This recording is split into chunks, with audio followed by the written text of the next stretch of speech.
kailangan ko banggitin na ang congressman ninyo dito sa distrito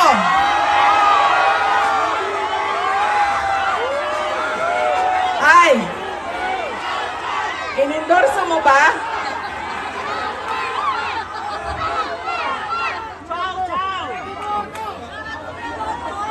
Yan! Ang sample ng automatic yung boto natin, sikat, endorse ng sikat, galing sa pamilya ng mga politiko Duterte yan, boto natin yan. Ganyan ang ugali nating mga Pilipino. Alam nyo, yung congressman nyo, si Joel Chua ba yun?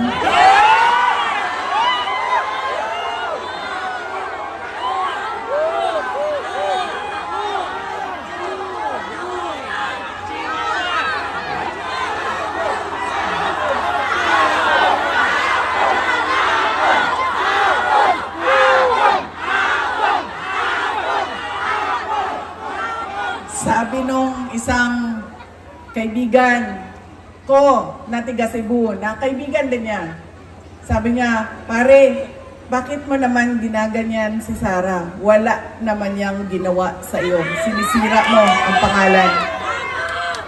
Sabi niya doon sa kaibigan namin, putang ina pare, hindi ko naman kilala si Sara at hindi niya ako kilala. So ano bang pakialam ko sa kanya?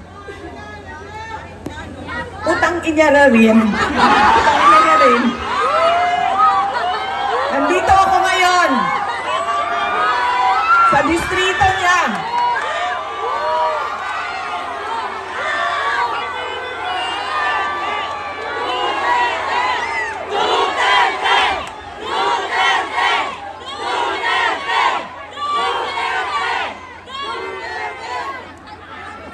Nagpapakilala ako sa inyong lahat.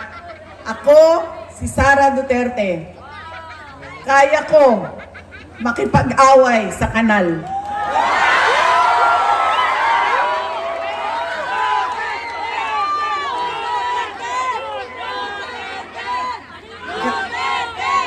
Kami, kung saan kami galing, doon sa Mindanao.